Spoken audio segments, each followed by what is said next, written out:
Oh God, are we rolling? Technically, we are rolling. Is this the part where the intro music comes in? And yeah, and we're like chatting about something that doesn't. There's naked people popping up on the screen. Exactly. Well, Yeah. you would know. Yes. What? I would. I've seen this podcast. Yeah. Not in here yet. No, this is nice. Welcome to the cabin. Yeah, I love this cabin. We're up in Big Bear at the moment. Yeah. Top of the mountain. Look how beautiful our lo-fi mountain scenery is. That's a real photo. Yeah. Yeah. I thought I was having a stroke. Nope. That's Everything's not real. blurry. That's not real. You're here. Hello. Hello, Steven Shea. Welcome to Let's Be Human, Steven. Let's be human. How do you know if your guest is human or not? Like, are there tests I check. that we have to do? I check. Yeah. You go around. But I've known you long enough. I've seen enough of you. It's questionable. So, the history here, because that's a beautiful thing about us, is that we've known each other since your senior year, my junior year of high school. 1998. 1990. No. 98 is when you started it? Because that would have been the year. Because I graduated in 99, so I would have started in 98. Oh, you were a junior? You were there in 98? 98 to 99. Oh, yeah. Year. Okay, so I guess it was 98. Man. Got it. Yeah, 98 to 99 school year. Coral Shores. You were in TV productions. In the Florida Keys. In the Florida Keys. Yeah. Isla Mirada, which is not Key West. That's become a whole. Well, yeah. That one clip went kind of nuts with Keys people. Did you see that by chance? No, I don't think so. There's a clip where I talk about how when I got to college and I was talking to people and I was like, "What do you mean you guys didn't like party with your teachers?" Did you remember that clip? I do remember. That clip got like crazy traction. That clip exploded, and the comments, there was like just tons of Keys people from all up and down the Keys that were like, "This is what I would like." It was kind of funny, like tons of Marathon people, tons of Key West people, and then there were like a bunch of people chiming in. That's like, and I was actually shocked. There were a bunch of like Key West people who were like, "Well, I mean, the Keys are Key West. I mean, everything else is just a pass through till you get there." Get out of town. And I'm like, "Yeah, maybe not, friend. Isla Mirada, fishing capital of the world. Go fuck yourself," you know. Yeah. And but it turned into this huge thing, and people were sharing the heck out of it, and it was kind of like cool. Like it was like, oh, these are all Keys people, right? And then there were some douche canoes that popped in and were like, oh, Key Largo, you might as well just say Miami, and I'm like, you've never, it's not even close. No. But yeah, between that clip and then the one with Jarwan that just went crazy. Those have been the best two, I think. Yeah. Well, but. So far until this show, Steven Shea, hello, in the cabin. Yeah, we've known each other. Would you say that we were friends then? I would like. I don't think we were mean to each other by any means, but I also don't think we didn't hang out. We weren't hanging out. I mean, I definitely, and we never. You were younger. I was a year younger than me, and you're an ageist, so obviously, clearly that was a problem. But I don't think, what's funny is I was doing TV production stuff, but we were never doing it at the same time. Like we had different classes or something. And then you taught, didn't you end up teaching? Because you knew more than that old guy. So there was a teacher that had a PhD in TV production from 1974. Right. Which by the late 90s, it had obviously changed drastically. We had digital production. Yeah. We had nonlinear editing was introduced in 99. I remember when that first happened. But I've been working at the TV station in Key West for 2 years before that. Right. So by the time, when I transferred my senior year from Island Christian, which I had been to from kindergarten, which is like the only grade. private school in the Upper Keys. Yeah, and there was 8 people in my grade, I think, that year. And so I transferred And over don't let the name fool you. They might have been Christian, but it was an interesting. It was a school all the bad kids had to go to. Right. It was a school where the parents had no other options besides, I need to pay for you to eventually get a diploma, or you go to jail. Yeah, yeah. The court told us it's either Island Christian School or juvie. Yeah, I did not go because I was going to prison. I went because my parents chose. Because they thought the Christian path was the path for you, or sure. Well, no. Why I was do you think Catholic? I was raised Catholic. But why? So. Why did they choose that? Because you went there through childhood. Yeah, kindergarten through 11th grade. I went to that. Why? School. Why did they think that was the better choice? I think they just thought it was better because it was a private school. not because it was completely filled with like some of the worst kids and all the drug dealers' kids. And that's what I remember hearing is like, no, like they have Coke. Oh yeah, like Coke I didn't feel like Coke was at Coral Shores, but I remember like, no, Island Christian has the Coke. It's because either you were a rich kid that went there because your parents could afford to send you there, or you were, which a lot of the drug runner they have better drugs. The rich kids have better drugs. La Jolla has better drugs than PB. Oh, good there to you know. go. Good to know. Yeah. But yeah, it was an interesting school. But I transferred out because we didn't have any kind of extracurricular. We didn't have TV production. We didn't have band, and I wanted to get into those things because I've been in TV. Were you in band? Well, I played drums. Oh, that's right, you did. And so I came over wanting to play drums, but they were like, "Well, you weren't in bands since 7th grade. So you're not drumming. Yeah, you're not joining us now. Your third seat triangle. If you want to play percussion." And I'm like, well, and you stupid. played that triangle. No, I was like, no. No, you don't get chicks playing the triangle, man. Well, I don't know, man. I don't. I meant that. I don't know. Yeah, I don't know, man. I'll never know that. Yeah. But yeah, what's funny is and I only brought that up because it was interesting that like we weren't friends-ish. Like we knew each other, but I don't know if we even had a conversation. I mean, I definitely knew. We knew who each other were because it was a small school. Right. We were doing, things were happening. And we had different friend groups. Right. But then we kind of went, like my friend group went somewhat viral before viral. Thing, yeah. That senior year. Yeah. And that was interesting. EvilCon. Yeah, EvilCon, which was just a group of kids who all had like 4-point-something GPAs. Yeah. But they played video games. They played Quake and whatnot, Doom in the computer lab. Websites. Yeah, in that group, the whole thing happened because Columbine happened. Columbine, right? Yeah, and then which was a drastic. Right, it was an eye-opening thing, and it was a whole new era. It was like the first like school shooting kind of situation, and it was like now everyone's kind of hyper alert. And then there's these kids that are wearing black T-shirts, and it wasn't. I mean, it just really me. was like I was like the one with the black T-shirt. Like, were you the one that girl said was scary? Because didn't you had a shirt that said "Preparing for the Ultra Violence," which is a line from Clockwork Orange, right? Yeah, because I liked Clockwork Orange, and who didn't Kubrick. In high school? But yeah, I mean, JJ's shirt was white. But it said the same thing? No, they all said something different. We had T-shirts because we had a LAN group, so we'd all play video games together. So a LAN group, young people, is when you would take your computer and you would bring everyone's computer over to one person's house and you would network them together because there was no such thing as high-speed internet then. Right. Or you guys would actually fill up the meat wagon, which is what you called your Suburban. Yeah. And you guys would head up to Miami, an hour and change away. Hialeah, 2 hours away. Yep. And you guys would join like huge warehouse LAN parties, right? Yeah, there was a big group called Red Eye that we would go to that was in the back of a sweatshop. But the sweatshop was closed on the weekends. And so we'd be playing all weekend until like Sunday night. I think at some point, like all the ladies would pour in to start making all the swimsuits. That would be next to us. We're like loading all of our computers out and they're over there like stitching all the swimsuits together in the sweatshop. Yeah. So either way, group of nerdy kids that all love computers, playing computers, wearing shirts with each of single us had lines our from quote. something. So my favorite quote was from Psycho. It said, "We all go a little mad. We all go." Oh I love it. It's my favorite quote of all time. It's the most famous quote in the world. Here it is. I forget. What is it? But my quote said, "We all go a little mad sometimes." That was from Psycho, and then Scream. Right. And then someone else's quote was "Preparing for the Ultraviolence." Right. And a girl at school told her parents that she was afraid of these kids that wore black shirts. Because we were too similar to the trench coat mafia. Not that any of us owned trench coats. Right. We lived in the Florida Keys. It was the Florida Keys. It's too hot for trench coats. But black T-shirts, some of you wore. And they said that on it.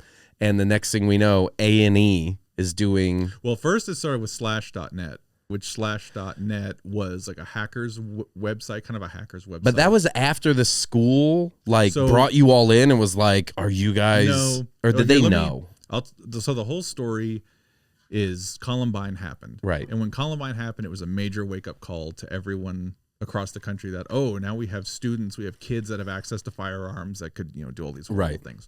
And so a girl at our school, a 7th grade girl, ended up telling one of the principals that there was a group at our school just like the Trenchcoat Mafia, which was EvilCon, which was our LAN group. And so they brought us in. And they were like, hey, first it was just the assistant principal. Which also, in my mind, he was just annoyed he had to do 100%. Yeah. Okay.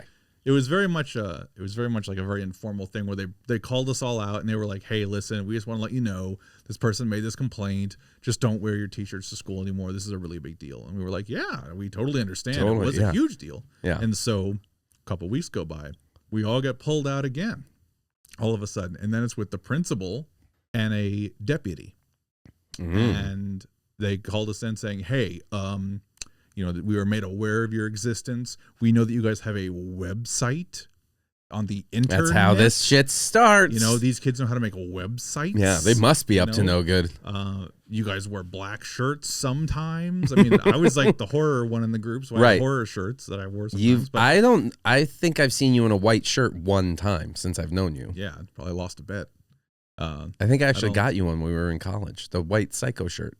Oh yeah, it was you. One. It was me. It was you. All right, go on. So you wear black shirts sometimes. So they told us they made us aware that the FBI was compiling a national blacklist of potential threats in the United States, and you're on this security list. Numbers have been forwarded to them.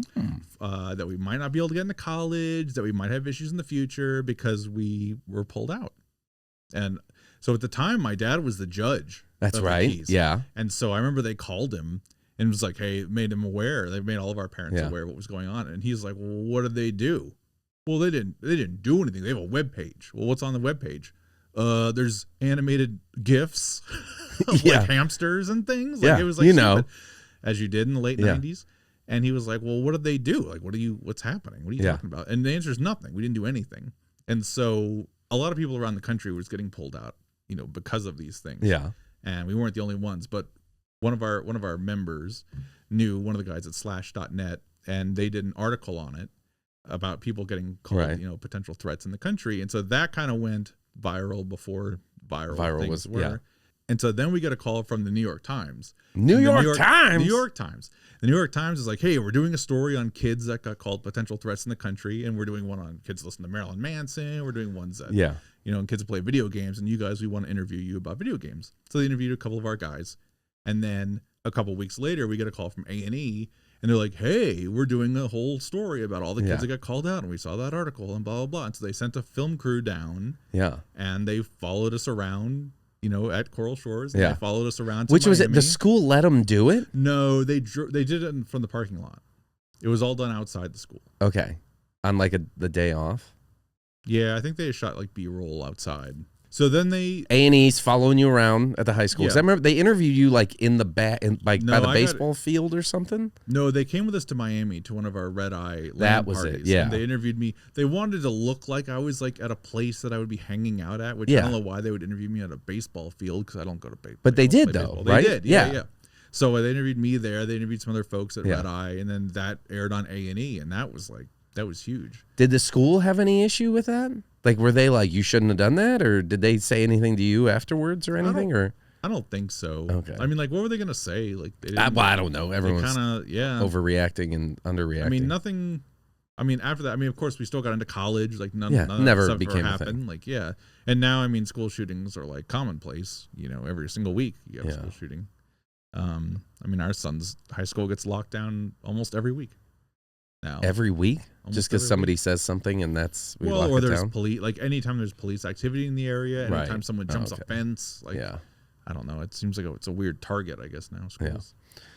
So that was your big break, A&E. That was my big break, right? Yeah.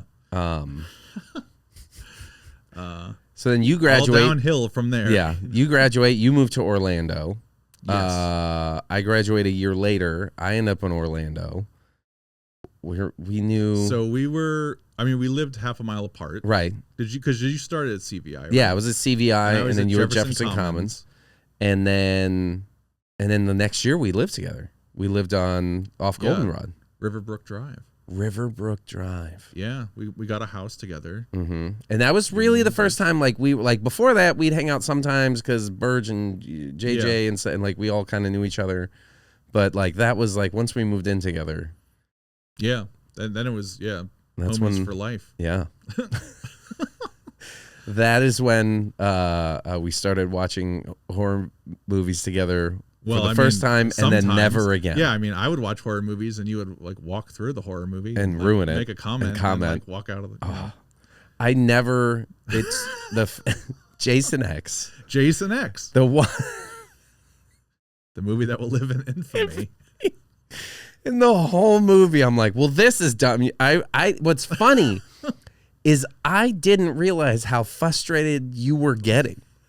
Yeah. Because you were actually frustrated. So I make movies and I respect movies and I love movies. Yeah. And horror especially horror. And so, yeah, when people start making comments in the middle of the movie, I mean, I've gotten a little more mature now, I guess. But at the time, I was my art house phase. We were in our living room watching this, and I'm like, how is he in space? How is this? Da-da-da. This is dumb. This is dumb. And I even after the fact, I thought, like, I remember feeling bad later because I was like, oh, he was actually pretty pissed off.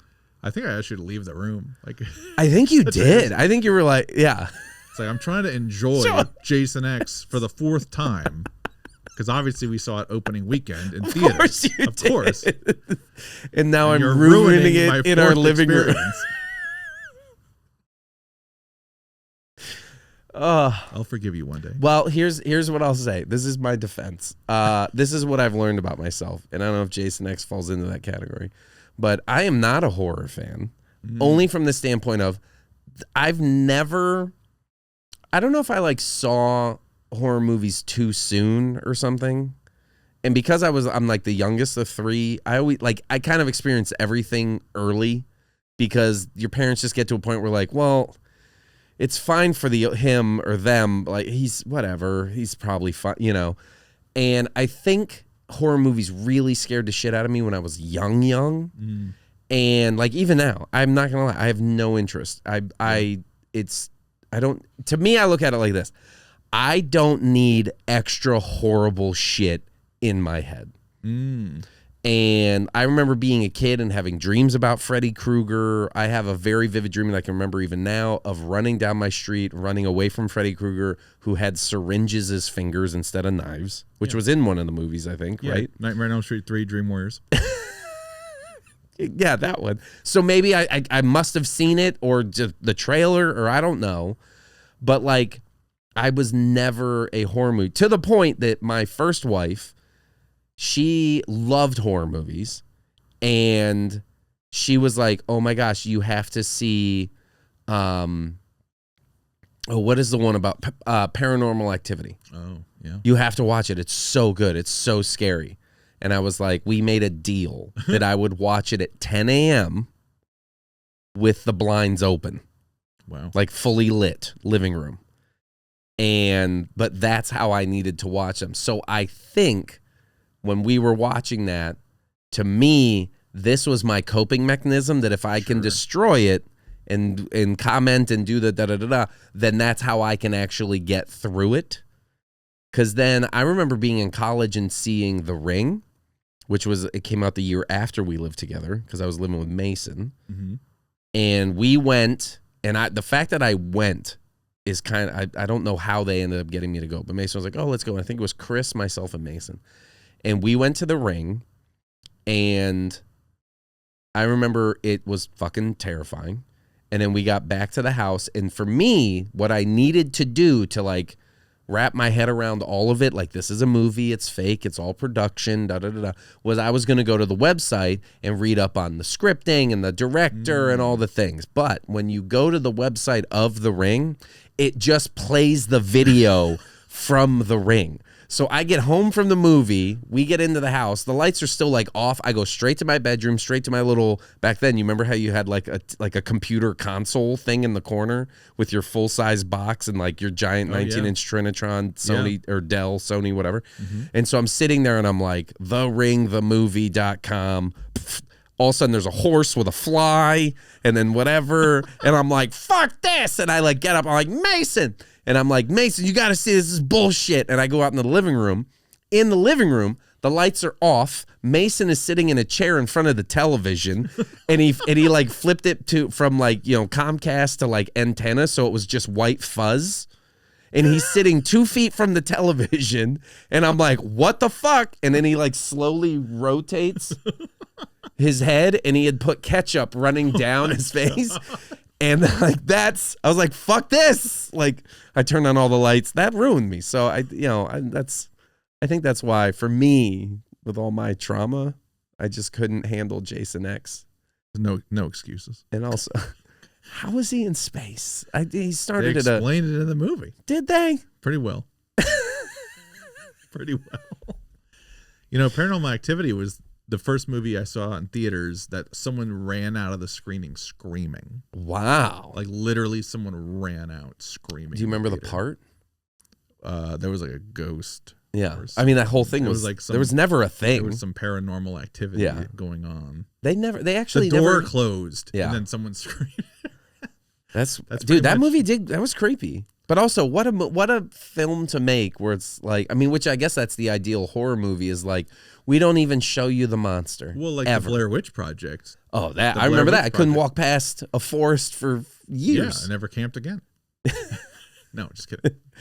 But we drove up to Miami 3 days in a row when that came, because we used to have to drive 2 hours to see a just first run movie. See to a movie. Yeah. And so my senior year, when I could drive, I would go up to Miami every week to watch movies. And so we went up when that premiered, and we thought it was real at the time because they'd only released the documentary. I drove up to Miami and watched it and was just completely blown away. And then I drove back the next day to bring friends to watch again. I drove back again a third day in a row because I'm like, you have to experience this movie. That movie was terrifying. And that's another reason why I moved to Orlando, because they had gone to UCF? And Valencia and everything. And so you were like, clearly, this is the path. This is right. And then I went there to go to film school, and then I got rejected from film school, and so I left. Oh my gosh. Okay. So we're living together. I ruined horror movies for you. And then I got my revenge years later. On UCF? No, on me? Yeah. The running joke is Steven has ruined 2 marriages of mine. And we're not sure, like, listen, is it 1 definitely, 2 maybe. Is it what's the term, like causality, or what's the other term when it's like skill? Yeah, all we know is the timeline of when Steven comes to visit me when I'm married, and then the divorces happening are very similar both times, and it's within like 3 weeks. Yeah. Steven comes to hang out, and usually we're writing something. Yeah. And then 3 weeks later, somehow I'm getting a divorce. The first one was definitely my fault. I take responsibility for that. That was my bad. My bad. Meanwhile, I've gone to your house and tried to force horrible. There's so many times, nothing. Dude, we're 23 years. 23 years. Beautiful years. I feel like I get there and Melanie's just like, yeah, whatever, man. There's nothing you could do here. You know, it's funny because obviously you were at our wedding. Yeah. You DJ'd our wedding. The wedding. But when we got married, which we got married at 23, which was very young, you were the sole person that tried to talk me out of it. You were literally the only one that was like, what are you doing? Like, are you sure? Like, I don't, like, you're pretty young, man. I was like, yeah, I'm pretty young. And you were right. I'm wrong. And it worked out. 2 divorces later, 23 years. You were right. I think it's only maybe I should be asking myself, are you sure? Yeah, right. I think it's because you played the wrong song. We walked down the aisle. I did not play the wrong. Did I play the wrong song? I had your list. You gave me the list. Who would have wanted to walk down the aisle to Pink Floyd's "Comfortably Numb"? Is what. But didn't you give me the list, the playlist? I definitely did not, yes, but that was not on the playlist. It was on the CD that you gave me for dancing later. Which we should ask ourselves: who wants to dance to "Comfortably Numb"? It's a slow song. Wait, right? So I fucked that up? That's the one I didn't know that I did. Played that was hilarious. Yeah, we were like walking. We're like, what the hell is this? Why is this music playing? Oh my God, I didn't know. I just felt horrible that when you were having your first dance and when you were dancing with your mom, I guess the MP3s were corrupt. Do you remember that? Well, I think it's because it rained in the middle of the wedding. No, it wasn't gear. Oh, it was corrupt files. Corrupt MP. You LimeWired them, through them on a disc, and I don't think you ever listened to them. Probably not.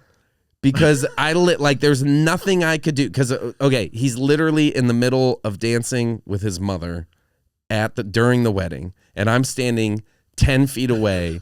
And it was "Don't Fear the Reaper." That was Melanie and I's song. Okay, yeah. so because it happened was Elton John. Your song. Okay, was my mom's. But yeah, I think it happened during both of their both dances, and it's literally singing like it's the beautiful song, and they're dancing, and it's like Elton John, whatever your song, and I can't think of the lyrics right now, but it's singing Elton John.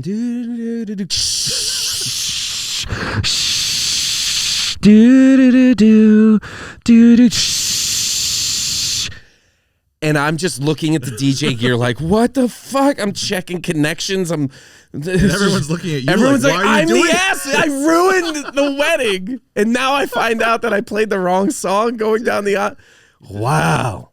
Which, I guess I deserve 2 divorces. I guess. And that was the end of your DJ career, wedding DJ career. I didn't DJ another wedding ever.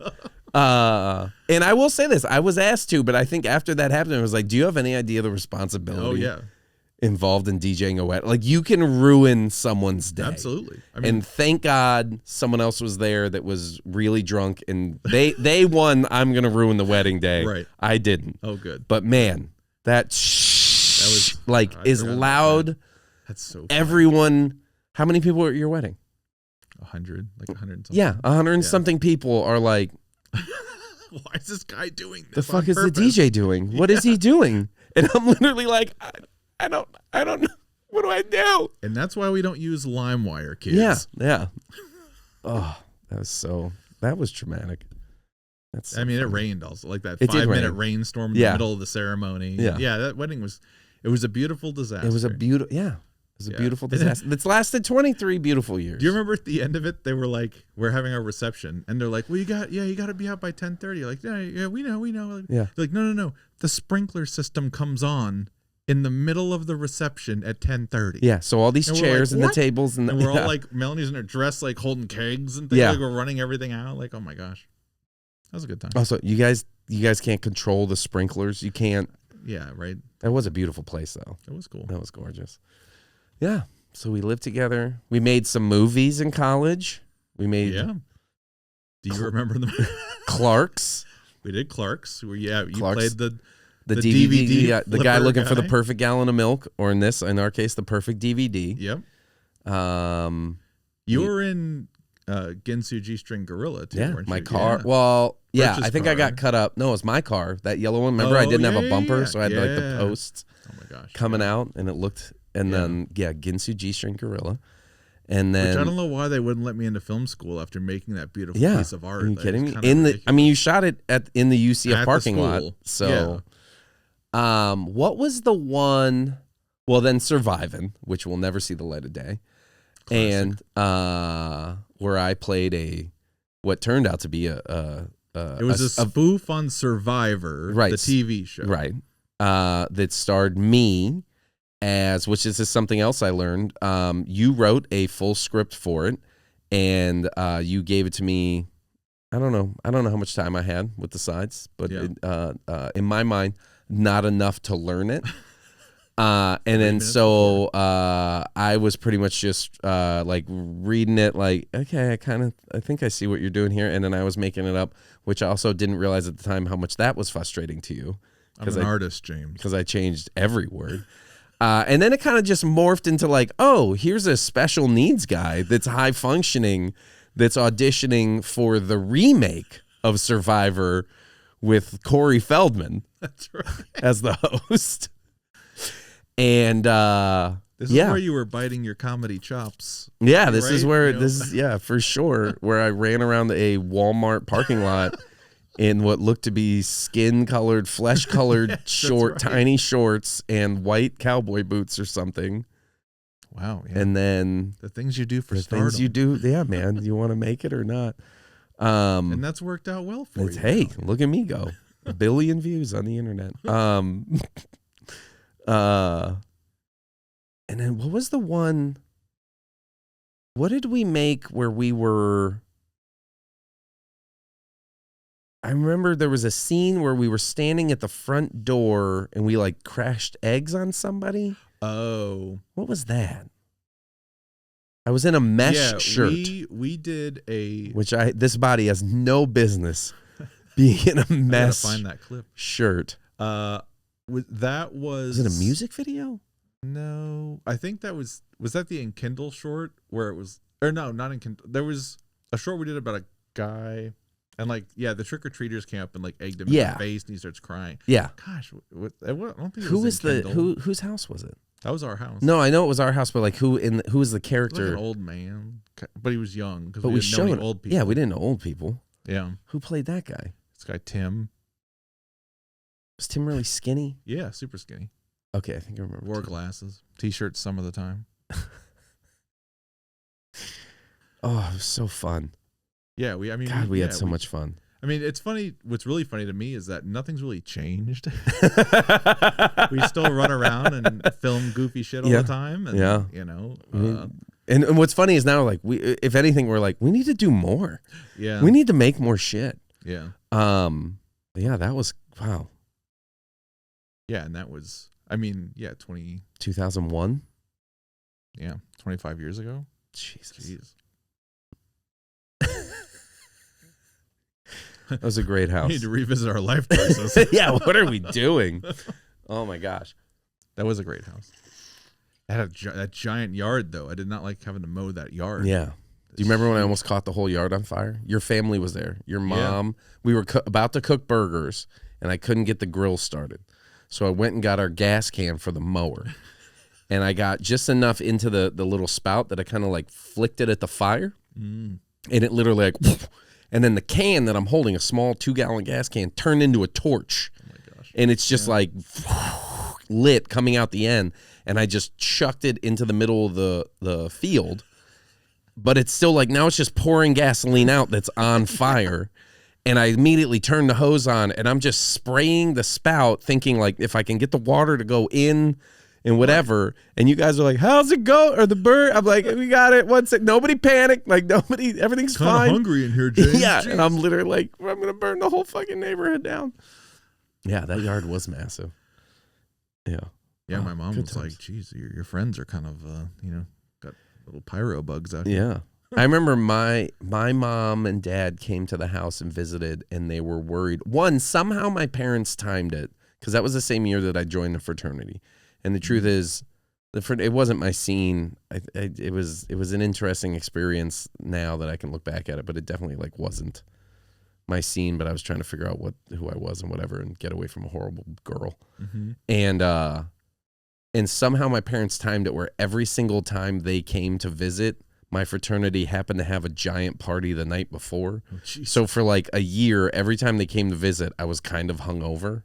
Oh. And then I guess that was happening, and then they came to visit, and my mom, I guess up above in our kitchen, Birch, or I don't know, but like we had like booze bottles, or maybe we just had liquor in the house. Yeah. And my mom and dad were talking to my brothers, like, I think James has a drinking problem.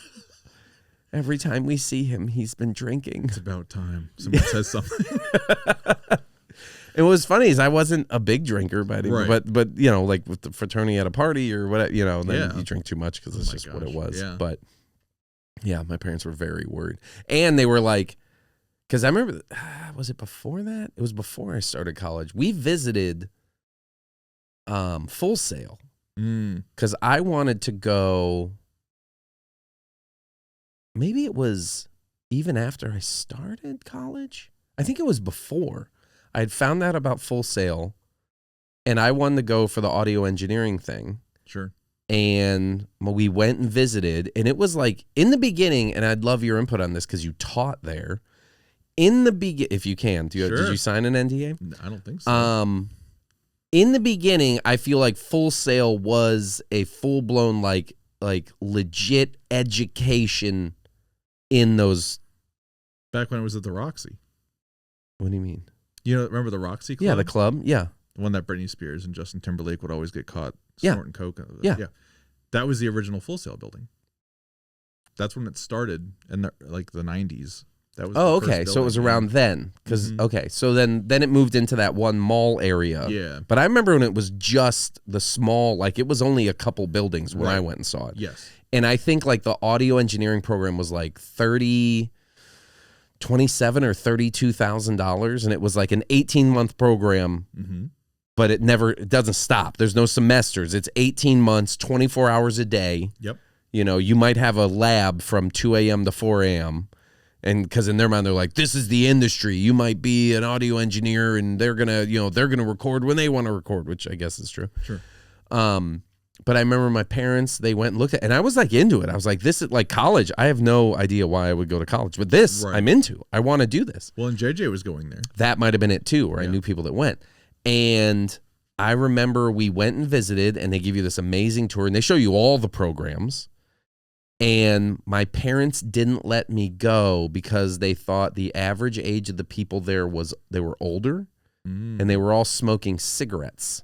Ew. And they were like, we just thought it just, they were an older crowd, and they were all smoking cigarettes, and we just didn't want that for you. Yeah, and I'm like, what? They were wearing patchouli, and they were listening to vinyl. Probably. And it was just so fun. Like later, it was so funny to me because they kind of like just kiboshed it. And they were like, no, we think you should go to UCF. Like, if you want to do that later, maybe, But what was weird is like, but I was actually into it. Like, I've never been in the school. Sure. And here I'm like, here's a place I want to go to learn this very specific thing. And their whole reasoning was it was an older crowd that smoked cigarettes. And they were like, we just didn't want you to get caught up in that. I'm like, so college? Where there's young idiots with no direction doing all the drugs and the drinking, you'd rather have me there. Yes. Bring them to your fraternity house. Yeah. I didn't go to Full Sail because it was too expensive. At 30 grand. 30 grand a year, But 5 years later, it was 130 grand or whatever. Yeah, I mean, when I left, I was there in 2014. Yeah. I think. And it was like $110,000 a year for your film degree. And it was still like an 18-month thing or 21 months. 21 months. Yeah. Now, do you feel like so in the early days when it was smaller, do you feel like it was a legit educational place that like if you went there and you did that program, you would come out with the skills and the ability to probably find work and do things and have the skills? Yes. Where then 14 years later, they were like, we just make money. We're just pumping people through. Yes. Or, so yes to both. Yes to both.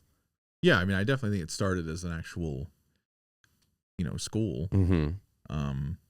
Because by the time you were there, it was like huge. It took over that whole mall. Well, I mean, they had 26 degree programs when I was there, and when I went there, or when I was looking at, there were 4. Yeah, averaging 80 students per month per class per program.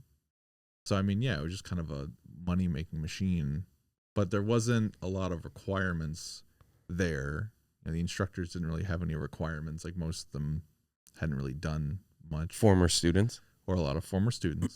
I mean, I remember at the time the marketing and like they had a team to bring people in, and like they were getting paid twice as much, I think, as the professors. Well, yeah, we gotta keep the money flowing. But I mean, there was a lot of for-profit institutions. Right. You had like the Everest College. You had all the colleges are. Yeah, So I mean, it's in that pile. When JJ went through, he did computer. Was it animation? No, what did he do? He had some kind of computer science of something. But I don't really remember. I want to say because it was audio engineering, filmmaking. Was it like computer graphics or computer graphics? Yeah. Yeah. And then there was a 4. I forget what the 4. I thought there were 4 programs when I went that you could choose from. I forget. I don't know. It doesn't matter. I don't remember. Yeah. I mean, there's a lot of them now, but it's a interesting place. Are the kids now leaving with a solid foundation in these disciplines? Oh God, no. But do you think in the early days they were? Like I know, like Sam, my buddy Sam went. He did the audio engineering, right? About the time I was looking at it, and like he said he learned a ton, and he learned like he could wire you up a studio right now. I mean, now everything's so different now. Now you just need an iMac and a microphone. But back then, like he was like, yeah, I could wire up a whole thing and learn how to do it, and I can engineer. And that's what it started. It started as an audio school. Yeah. And so that was the big focus. And so, yeah, it makes. And they were like, we're placing you. We placed, because they had like a job placement program, and They definitely didn't later. And that, and but that got when a you're lot of problems. When you're graduating that many people, it's impossible. Yeah. And then the industry is just, it's not easy to just walk into the film industry. Yeah. Or a lot of hey guys, I got a degree from a place. Well, at a mall. A lot of kids come out of there thinking that. Yeah. That it's like, well, I got this piece of paper. Like, where's my job? Yeah. I remember the funniest. Well, it was really sad actually. One of the I would have like these when I was teaching there. I taught in the producing department, so I was the last class they had before they graduated. So all of my lectures I built around how to make money with filmmaking, right? Or photography, how to make money. Because I'm like, if I was graduating college, what would I want to know? How to make money. And so I remember 2 students came to me at one point for like an after hours meeting, and they were like, okay, so we wrote a script. We have this movie that we want to make, and it's going to cost like $5.5 million. Who do we call to get that? And they were dead serious. Yeah. And I'm like, do you have their number? And I'm like, what do you mean? Well, yeah, like we want to make this movie, but like, who do we call to get that $5 Do you have million? Hollywood's number? Do you have? And I'm like, well, how do you get money? Like, get a job. And they're like, well, that's a lot of money, like for a job. I'm like, well, then get 2 jobs. Like, what are you talking about? Like, how do you get $5 million? Yeah, man, get 17 jobs. I don't know. Like, there's no number to call to get that money. Oh, really? Huh? And that was college. What would your answer be now? Now that you've it'd be the exact same answer. Like Kickstarter. Yeah, no. It'd be Kickstarter. Like, no, there's no number to call. Like, what are you talking about? I mean, if you were serious, you could call production companies that buy scripts, I guess. Right. I mean, it's like, have fun calling. Yeah. How do you get play the lottery? Like, that's another way to do it. I mean, I don't know. I remember when it came to like the Hollywood system and all this stuff I remember seeing now with like so many podcasts and so many things, like it's just kind of interesting that you can listen to so many conversations about really successful people discussing their careers. And then to hear that like, oh, so-and-so had the rights to this story for 15 years and couldn't get it made. Yeah. Oh, Spielberg wanted to make that one thing for 20 years and he couldn't get it made. I'm like, Spielberg can't get shit made? Yeah, we're all screwed. Isn't that how they started DreamWorks? Yeah. Because they couldn't get some shit made, and so they literally sold off part of like their other companies, and they all came together to make. Yeah, Amblin. What was the movie? What was the first movie that they made? It was like the kickoff of DreamWorks. I forget, but there was one movie that was it Titanic? No, because that was Cameron. That wasn't. What was it? But I know. Yeah, I'm not sure about that, but I know that Spielberg ended up selling off a lot of his stock in Amblin and DreamWorks to get Lincoln made, because he really wanted to make that Lincoln. I remember when he was like, he couldn't get the money to make Lincoln. Nobody wanted to finance that. How does if you would, and in my mind, and probably every single person that wants to get into Hollywood, anything in entertainment would think like, well, Spielberg just has an idea.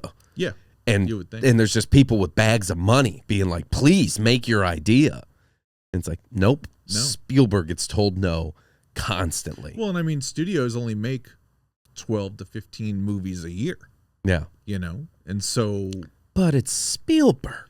Yeah, but maybe Tim Burton wants to make something, or, James Cameron wants to make something. Yeah. Like, he's talking about, I don't know if I can get the 4th Avatar financed. And it's like, wow. Oh, really? Is that like, that's something that came out? Yeah. It's a discussion. Well, how did the 3rd Avatar do? Pretty good. It still did great. I haven't seen it yet. Broke $1 billion. Jeez. What'd you think of it? Was it as good as the 2nd? Or I don't. Well, did you watch it? I haven't seen the 3rd. You haven't seen the 3rd? No. I saw the 2nd one and I was like, oh yeah, more. I like the 2nd one better than the first one. Really? Because my least favorite character in Avatar is Jake Sully, the main character. I could care less about Jake Sully. That whole story we didn't need for you. I'm like, we get it. He lost his legs. He's like in a wheelchair. Just show me the blue people. But like the kids, I'm like, oh, okay. The second one's like, oh, it's a kid's adventure. All right, well, that's much more interesting to me than just like, here's a soldier again fighting for these people he never knew that is now like part of their whatever. Because capitalism wants unobtainium. So the third one is the same movie as the second one, with literally the exact same third act. And it's very strange. Wait, what? It's the exact same battle as the second one. Where we're riding water creatures and then we fight people in boats? With boats. Yes. At the exact same Come place. on, man. But then there's fire avatar people. Wait, what? There's like different, they're not blue people? No, well, they're bluish white because of the ash. But they can do fiery things, which is cool.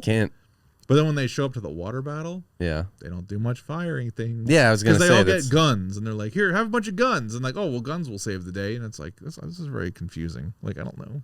Oh man! But I was never a big Avatar fan, and I was always very confused that it did so well. Well, I understood why I did well from the standpoint of Avatar was one of the most beautiful things I've ever seen in a theater. Sure. Yeah. You know, I mean, at the time, especially at the time. What was the movie that everyone joked that it was? Fern Gully, right? It was Fern Gully on acid. Great movie. Yeah, Fern Gully was a cute. Yeah. And so that's why, like part of me, even for the second one, was like, oh, I'd love to see that world again. It's the most beautiful world in the world. But I also realized when I watched the second one, I was like, oh, but I've been here, so it's not as impressive. Right. But the first one, when you were in that theater, and I went to the IMAX, and you put on the glasses, and all of a sudden you saw the floating mountains of whatever. Oh, yeah. And then he's in the dark, and he touches things, and they light up, and then the water, and like all the stuff, and you were like, this is amazing. And then you're like, but this story. Fern Gully. Yeah.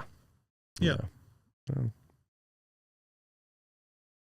Well, thanks for being on the podcast. This has been great.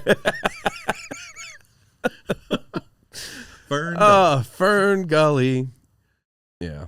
So let's see. So we were living together in a house, and then you moved to Tampa.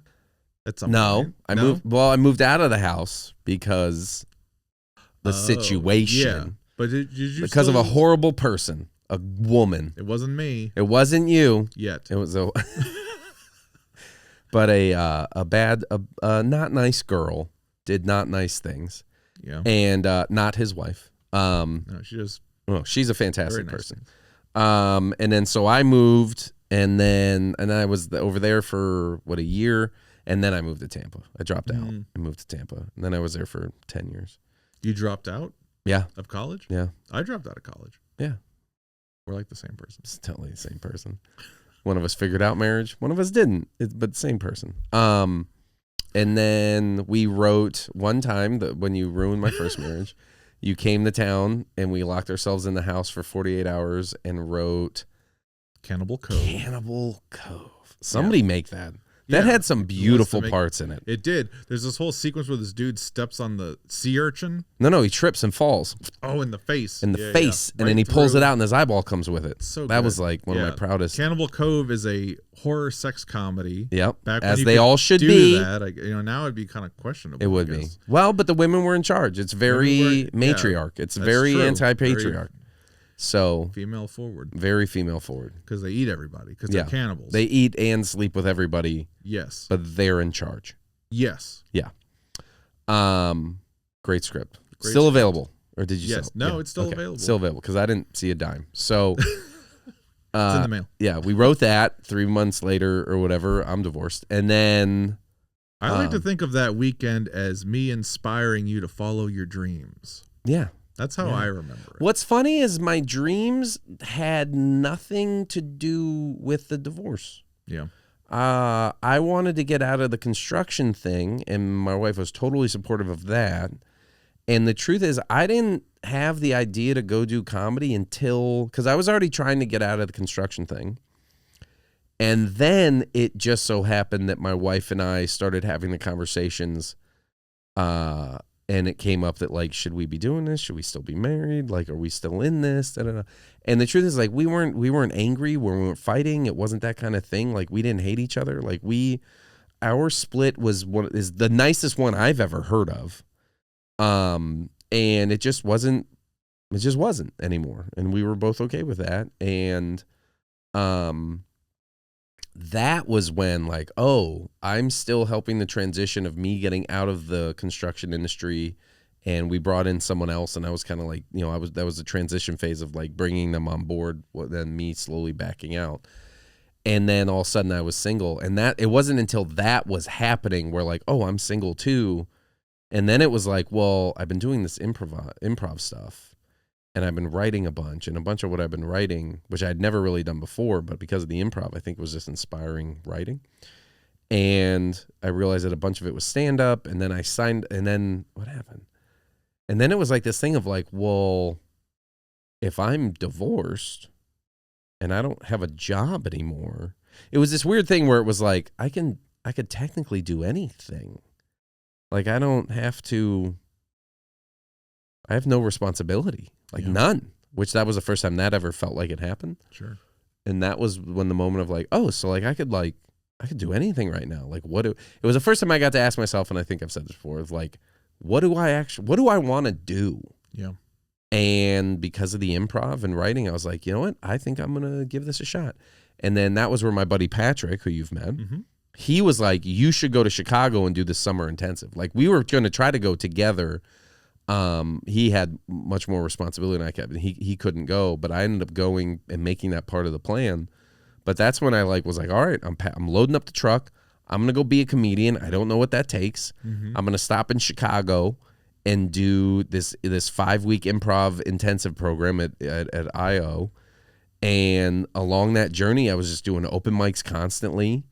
And like every city I was in, I was finding open mics, and I was couch surfing and meeting people and doing stuff. And then I made my way to San Diego because John was like, I live 2 hours from, LA, and I have a futon. And I was like, I'll live there for free, And you were already out here, weren't you? No, you came out before me. I came out in 2012. And we came out in 2015. Really? I was 15. Oh, wow. 2015. I thought you were here first. Well, yeah, so that's how I ended up in it. But it's like, yeah, it took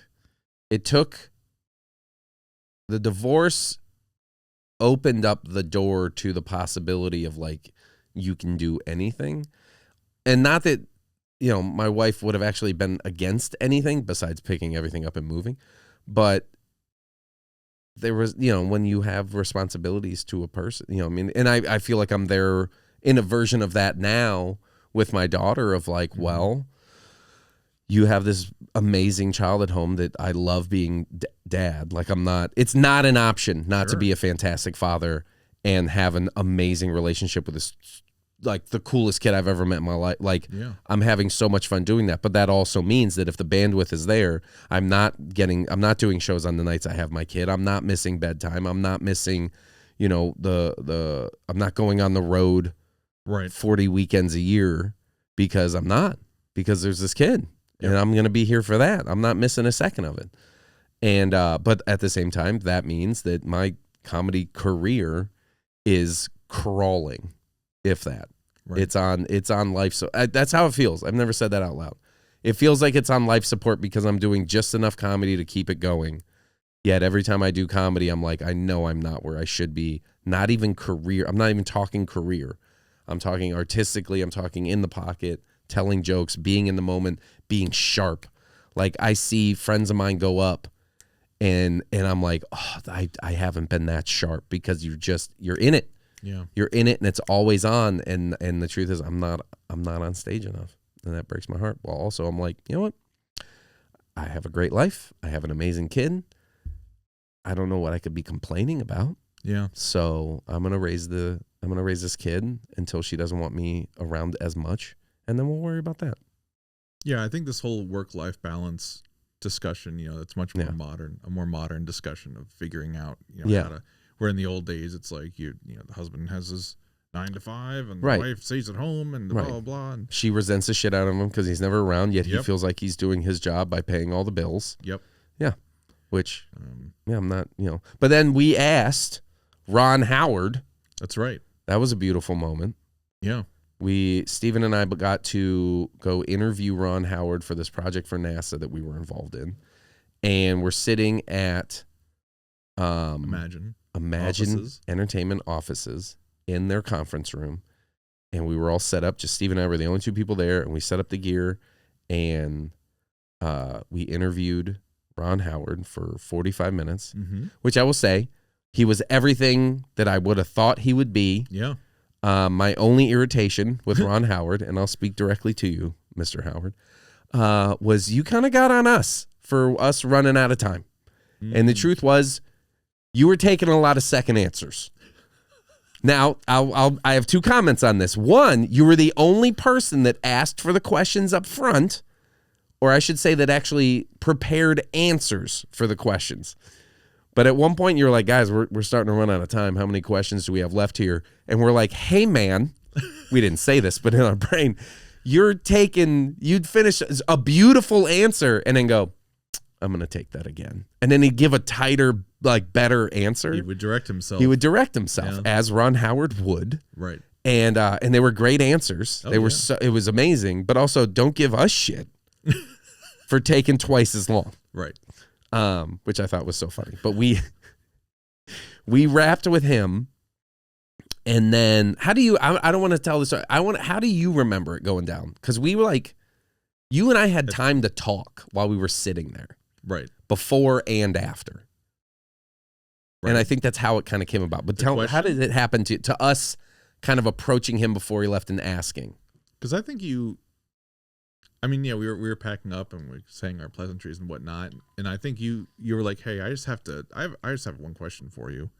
But we had been talking about that because we waited for like 30 minutes. Like we were set up and ready for a while. And I think you and I were kind of chatting there, talking about family, career, kids, stuff. And so I think that kind of fed it. But then go ahead. And then at the end, being like, how? Oh, I think it was also because we were both like, you were becoming a father. And I was a younger father. Yeah, Daisy was a couple years old. Yeah, like we were both somewhat new fathers. Yeah. And he has had, obviously a lot more experience. And so I think that's kind of where the question came from. Of, how do you do this? Because I remember being, can we ask you something that has nothing to do with this? Yeah. And he was very kind, and he was like, even though he was already over his time, which was his fault. And which, God bless you, Ron Howard, you were amazing. And so kind. And I remember, the way I remember it was, I was like, can we ask you something that has nothing to do with this? I was like, Steven and I have known each other since high school. He's a filmmaker, I'm a comedian, a writer, and I do commercial work. And both of us feel like we don't give our career enough time, and at the same time, we don't give our family enough time. Like, we feel this draw of like, we're never doing enough to move the career forward, while at the same time, we feel guilty about time away from our children to do that. Does that ever go away? And his answer was, no, it doesn't. He said no. And I think he kind of, his first thing was like, no, doesn't really ever go away. You just kind of do the best you can, I think he said. Yeah. And he was like, all right, guys. Remember he had his coffee? He had his coffee with him the whole time. He's like, well, I got to run, guys. I got some things I got to do. But thank you for this. Can't wait to see it. Walked out. And then we kept packing up. Yeah. And then he came back. He did, yeah. He came back a couple minutes later, and he's like, I thought about what you asked, And he took another take at his answer. The fucker's he clearly has a pattern. Yeah. Where he directed himself. He knows what he wants, and he's gonna get it. He's gonna get it. And Ron Howard comes back in. He's like, I thought about what you asked, and I had a couple more things to say. And the main takeaways that I took, because he said a few things that were kind of beautiful, was that if you're giving whatever your number one project is, whatever energy you put into that, whatever bandwidth is going that way, you need to give equal bandwidth to your family. Because if you're doing that, then you're fine. That's the best you can do, is give it equal. He's like, and then he kind of went down a path of like, but if you have all these other projects, that's where you have to be careful, because if you're giving this one all about like the highest priority, and then you're giving this one some and this one some and this one some, well, this one can't be getting the equal if you're giving 4 other projects a little bit of bandwidth. What else do you remember? Do you remember much else? I remember the Apollo 13 pinball machine. Pretty excited about it. In the office, right? That was That was pretty much it. It was a good answer. I mean, that was what was the one he said something about? and I don't know if it was him or another director friend, and I'm sure he said the name, but I don't remember it, where he was like, he would always have a piece of paper in his wallet with four things listed on it. And if anyone tried to approach him about anything besides the 4 things, like, these are what I'm working on. And as soon as somebody comes to me, and it was his reminder, and I guess like it was in his wallet in a space where like every time he opened his wallet, he would see the list. And he was like, if anyone tries to approach me about anything but these 4 things, the answer is no. Because this is it. Yeah. Because he commented something about being like, it's too easy to get drawn into other things, and then all of a sudden you're tying up extra bandwidth that you don't have. True. Though I will also say he has earned the ability of being able to do that with his career. Yeah, he's fine. He's not worried about paying rent and all the stuff and security and yeah. So it's definitely more challenging. I think the lower on the totem pole. Yeah. So thanks for nothing, Ron Howard. Thanks, RH. But honestly, a delight. He was a delight. Wonderful. Yeah, wonderful. Yeah, he was fantastic. Which one of those interviews was your favorite? Oh, I mean, I think Michael Bay is going to have to be at the top of the list. That was dope. I mean, just because of the entire situation. The whole situation. Yeah. We were in Fort Lauderdale. Right. Interviewing Ted Melfi. Am I getting that right? Yeah, Ted Melfi. He directed Hidden Figures. Hidden Figures. That's the name, right? Ted Melfi? It sounds right. If it's not, he won't see it. So he loves this podcast. Yeah, that'd be crazy to find out. Love Hidden Figures, by the way. We were in Fort Lauderdale interviewing Ted Melfi, and then we drove up to Kennedy Space Center, and we had access. We were locking all these director interviews for this NASA series. Yeah. And they were trying to get Michael Bay, and Michael Bay, of course, wanted his interview to be like the most Michael Bay-esque interview possibly. Because weirdly enough, he was in Fort Lauderdale, where we were. Well, he lives in South Beach. Okay. Because he bought Hulk Hogan's house down there. Oh, nice. Yeah. And but if he was gonna do it, which the interesting part was, the project had, because it was through NASA, it had access to like a direct line to a bunch of these big directors that directed space movies, because it was like the whole show's premise was the relationship between NASA and Hollywood, and how they've had a relationship for like 50 years of NASA consulting and, people shooting at Kennedy and stuff like that. And Michael Bay famously was the only person to shoot or set up like during an actual shuttle launch and be on the say shooting Kennedy. Shooting at John F. Kennedy first. Jesus, man. Like, yeah, spoiler. Shooting at Kennedy. What? Who's shooting at Kennedy now? Second coming. Jesus. You brought it up. So yeah, Michael Bay wanted his interview to be like amazing, and Michael Bay has a ton of pull at NASA. Yeah, the most pull. Most pull. Yeah. So he wanted the whole thing to happen at NASA in the VAB building. I believe was his idea, because they were stacking the SLS. They were stacking the one that just launched. Yeah, the Artemis was the built. Artemis. And so we drive from Fort Lauderdale up to Kennedy Space Center. We're on site. Michael Bay flies in his private jet with his 2. What kind of dogs were they? I think there were 3. Were there bulldogs? 3? The giant bulldogs? No, not bulldogs. They were mastiffs. Mastiffs? Is that not a bulldog? I don't think it's not a bulldog. I don't know anything about dogs. Huge dogs. Huge. They're on a Gulfstream 6. Yeah. Huge dogs in diapers because they shit everywhere. Like apparently. 180-pound dogs. Yeah, they were massive dogs. And all of a sudden, we're sitting out by the runway where the shuttle. And this is the shuttle runway. This is the shuttle runway they used to land on. And Michael Bay gets clearance to have his pilot land the jet at Kennedy Space Center. Yep. On the shuttle runway. He taxis in. The steps come down. Michael Bay comes down. 2 dogs come down and then just immediately start shitting on the runway. The funniest thing is that they actually had real astronauts on that runway. Do you remember? They were over doing like. But then Michael Bay went over. They landed. And Michael Bay is over there talking to him and looking at the jets and like handing his dogs how off much to of this astronauts. Can we say how much of that is it? Are we not going to get roles in Michael Bay things if we talk about the fact that like We were told these are facts. These are facts. We were told by Michael Bay's assistant, handler.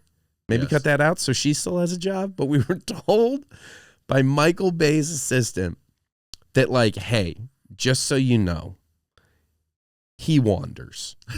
He's gonna act like a 12-year-old kid in a candy store at NASA, and he's gonna try to go places, and he's gonna try to do things, and people are gonna tell him not to, and then he's gonna try to do it anyways. And if they say no again, he's gonna call Congress and get somebody in Congress to call somebody at NASA to give him permission to go in some door because he feels like it. So you got to kind of keep him corralled and on task. Yeah. Luckily, that never happened. I mean, like. Not really. Yeah, maybe with the pilots a little bit, but I mean, we were all on the taxiway there anyways, the ramp. But yeah, he went over and had that big conversation with them for a while and was like looking at the T-38s, the jets that they were flying and stuff. And then we like wrangled him into the van to go over to the VAB. And then the funniest part was the dogs were just there. They just handed those off to like. They handed those off to a NASA, the control tower guys. Yeah. Remember how they had the control tower there? Oh yeah. And they like put them in there. Like, can you guys watch these? You work at NASA. I'm pretty sure you just handed them the reins and left. You're just like, hey, can you watch these things? What a day for some guy that's like, he mans the air traffic control tower at Kennedy Space Center, and now he's managing two 200-pound dogs. Yes, it was nuts. So then we end up over in the VAB building, which is where they stacked the shuttle over the years. It's where they build the rockets. Like, it's huge. It's how many stories? We were on the 16th floor, but it's like 20-something floors. 26 floors, I think. But it's the tallest single-story building in the country or the planet. Like, single story, as in like story. Inside it's one room. Yeah. All the way from there up. Now on the sides, there's a whole bunch of stories because they stack it on one side and they can do work all the way up. So we were set up on the 16th floor. Yep. Directly across from the top of the Artemis, and we set up our lights and our boom mic and our stuff, and I sat there or stood there, and Michael Bay stood there, and we were supposed to do like a 45-minute interview, and we interviewed him for like 2 hours. Yeah, we talked a lot. Yeah, he had great answers. I mean, but he really does love NASA. Oh my gosh, they love him. Like, he has a great relationship with him.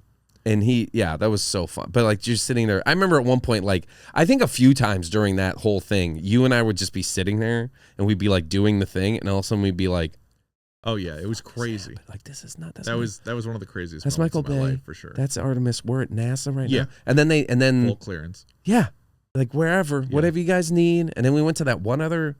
I forget what we did. We went to one other place where we were like hanging out for a while. I don't remember why. I don't think he was with us anymore. I don't know.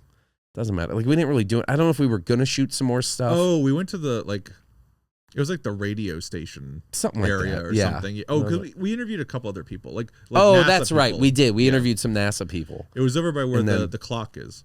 Yeah, the big launch clock. But man, what a day! That was amazing. Awesome. And then we went to JPL. Were you at JPL with us? I wasn't. But no, I came on for Ridley Scott. Ridley Scott, that was it. Yeah, which was interesting too. I mean, he was awesome. He was. I was kind of surprised. I was a little nervous about Ridley Scott. Why is that? Well, because he kind of has a reputation for being, somewhat. I mean, definitely a very controlled. I mean, he's a director. He handles stuff, but he's kind of a curmudgeon. I feel like, but like he was super excited to talk about everything. Yeah, and he really was. Loved NASA and had a blast making The Martian. Yep. So I mean, and honestly, he had his team is so locked in, they could just phone him in. Yeah. I don't know if we want to say that on the podcast, but the fact that he was like, I mean, the team's just so good that we could just be phoning them in. I'm not saying we do. I'm not saying we do phone them in. My favorite quote of all the directors was from him, where he's like, "I'm not just some old fart like they say I am." An old fart like they say. I'm not just some old fart. Oh. Yeah, and then Roland Emmerich was the other one. Roland Emmerich, that was fun. Yeah. He's like, "Hey, do you guys want to see some moonfall?" That's right. We got to sit in the theater there. Theater, yeah, that was awesome. And watch we got to see like 17 minutes of moonfall, which was pretty. The best 17 minminutes of that whole movie. Well, was the moon falling? You got to see the shuttle that said "fuck the moon" on it. That's right. which they steal from the Science Center here in LA. Yeah. It's Oh, that was so fun. That was so fun. We got like that's. I think about that project and like what you and I got to do, and I'm like, that's unheard of. That was crazy. None of that makes sense. typical Tuesday around here. Yeah, that was a good time, man. That was a good time. And then really since then, neither of us have done much of it. That's not true. We've I done know. something very We've big. done something. And by the way, you say we, it's you. And, It's 99%. It's not like, okay, it's 95% you and the 5% other people. But Steven hit me up 3 years ago now? 2.5? 2020. 6 years ago. No. Well, yeah, 'cause 2020? it started in the pandemic. Wow. That's when you came here and we like locked ourselves in my other office? No. Well, no, that was when we made the teaser. It was 2020. You came and we recorded some audio? Remember we made the teaser that we had chopped as a series before we ever made the movie? You recorded. Hey, everybody. Oh, I did it. Yeah, I did it with the voice. Yeah, with the voice. With the voice. Hey, I'm Duke. Maybe we should say what we're talking about. It's called Isla Monstro. It's an adult anime. Well, that sounds like it's like pornographic, which it is, but it's an adult. That sounded like Duke, which it is. It's an adult animated feature comedy. Mm-hmm. And so Steven, yeah, that's right. You came and we did the audio, and then you shopped it around as a series. Yeah. And you were like, "Fuck it, nobody's buying the series. Let's just make it a feature." So then you came out, and we locked ourselves in my office for like 3 days straight. Yep. And you had a script, like you had a lot of a script. We had beat boards and scene ideas and things. But And then, I mean, you and I talked on the phone a lot before that. That's true. Yeah. Like developing characters and kind of figuring out like how we wanted it to work. Mm-hmm. But then I did the first draft of the script and then gave it to you, and then you went through and did some punch ups. And then you came out and we just like went just through it scene by scene by scene Yep. and kind of turned it into the more of the finished. Right. And then we even brought in some other writers, just be like, hey, just anywhere you see Some a more possibility for a punch-ups. joke or anything, Make it as funny as possible. And then you went and made it. Yes. You learned to animate. You taught yourself how to animate. Had a lot of downtime during the pandemic. Right. And then you reached out to crazy talented, talent. Yeah. And then also even the stuff that didn't work out.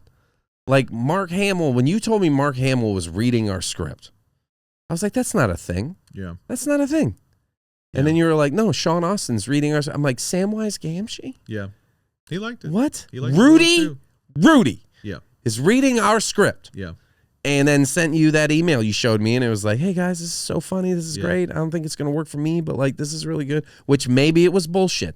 Maybe. No, maybe his agents did not want him. Maybe his agents didn't want him doing it because there is a 3.5 minute mutant sex scene. Like, I get it. You know, It wasn't with him though. Exactly. Totally exactly. Different. Totally different. But then you went and made this. You got Harlan Williams. And you awesome. go down the whole list, because the whole list is amazing of the people that are just huge in so many different genres. Yeah, we tried to get a really eclectic cast, like all across the board. You succeeded, dude. Like between voice actors, so we have John DiMaggio from Futurama who plays Bender. Right. We have Maurice LaMarche, who's like Pinky and the Brain, The Real Ghostbusters, The Simpsons. Spencer Grammer. Spencer Grammer from Rick and Morty is in it, and Dana Snyder from Aqua Teen Hunger Force and SpongeBob and a bunch of stuff. Then we got film actors too, like James Schrader.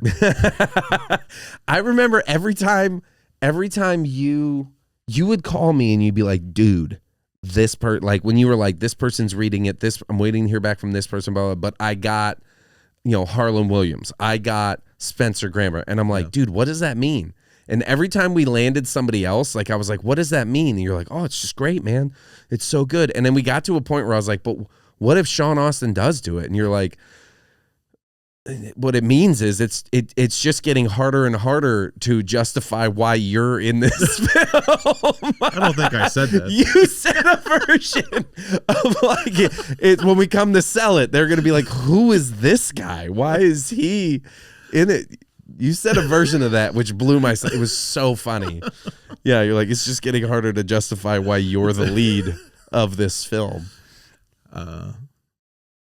Do you want to give us a synopsis of it? Like, do you want to give me what's the elevator pitch of Isla Monstro? So Isla Monstro is all about a middle-aged idiot who drunkenly falls off a cruise ship and wakes up on an abandoned island that he soon discovers is overrun with mutants and monsters from a failed 1980s DARPA super soldier experiment. And he gets the crazy idea to turn the island into a 4-star luxury resort using all the mutants as its staff, which goes viral on TikTok and alerts the U.S. government and causes an HR nightmare. Yeah. Wow, that was pretty good to pull out of nowhere. Like you've never said I've that never before. said that before. It's the first time anyone's ever asked me. It's got love. It's got sex. It's got tons of jokes. Comedy. It's got horror. It's got scary moments. It's very colorful. Yeah. Hand drawn by paid artists, and animated by Steven Shea. All animated by me, doing motion capture from my basement. Yeah. So I play every character. So every character, people are going to watch it and be like, why does every single character move like Steven Shea? This is so strange. I'm like, what's also weird is that you move like that. That's just how you move. It's like, that's a normal, we're being human, right? Yeah, we're that's all what we're doing. here. This is what we do. Yeah, so then we wrote it, and then you came out and we built a studio in my old office, like a sound booth, and we recorded all my stuff, and then you just started ticking off the boxes. Yeah, I mean, we spent about a year just recording talent. We had around 40 voice actors that came in for it, between friends and celebs as well. Yeah. Did most of the voice recording in LA, but then did some. You did some over like Zoom, like you had them in other studios and stuff like that, like right? We had Barry Bostwick from Rocky Horror Picture Show. He was in Orlando. Barry Bostwick. We had Chris Sabat, who's like the biggest anime voice actor in the country. He's in Dallas. We did Harry Lennox, who's in the Matrix movies and Justice League out of New York. And then, we had a lot of people that were LA based, luckily. You know, Juliana Harkavy is our female lead, who we'd worked with before on Last Shift, but then she did Walking Dead and Arrow. She's had a baby, actually. Oh, that's week. awesome. Yeah. That's awesome. Beautiful. I remember when we did Comic-Con last year, because Steven spent a year recording everything, animated, got it, put it all together, packaged it, and then started shopping it around. And last year for Comic-Con, you were like, we're going to have a booth. We're going to try to do a panel. We're going to da-da-da. And then we did a booth, and it was me and, what was her name again? Juliana. And then the gentleman next to me. Andre Gower from the Monster Squad. Yeah, him. And it was funny because we were sitting there, and it's the kind of thing where Comic-Con's one of those things, and I'm new to Comic-Con. I'd only been the one other time, and that was for Dr. Squatch, so it was like its own separate thing. We over there sort of dressed like Jedis in bathrobes. And now with Steven, like, we're hanging out at the booth, and we set up a table, and like they both had like headshots prepared, and I'm just sitting there like, I brought a box of soap because I'm like, what do I have to offer these people? Like, nobody cares. And then she and I were sitting next to each other, and this guy walks up and he sees her, and he's just like, oh my God, like, you are one of my favorite actresses, and I love everything you're in. Like, oh my, can I please get a signed picture? And that would just be so amazing. Are you the Squatch guy? Oh my God. Oh my God.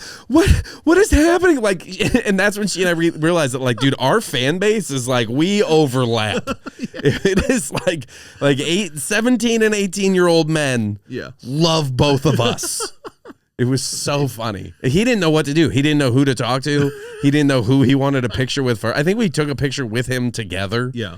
It was so funny, but like that guy, and I'm just sitting there like, I don't think I'd belong here. I don't know why. Like, these people are like, she's been in TV shows, and he's in this huge thing that's like got a resurgence, and like, I'm just some guy, like, I don't know, like, my friend put me in the thing, and da da da. Oh my God. It was so fun. And then also I felt bad because like they do this, like, this is how a lot of actors still, like, you know, make a living as they go to these things, and people, it's like some reasonable number that they pay for a picture and a signature and all the things. And I'm like, you want some soap? I'll sign it. Yeah, I'll get. And they're like, you're not charging, dude? What you're fucking up the rotation, man. Like, we're trying to make a living here. I'm like, I don't know how this works. I'm sorry. I shouldn't be here. Oh yeah. Comic-Con is an interesting place. Yeah, it was. I've been there. What now? 2 years?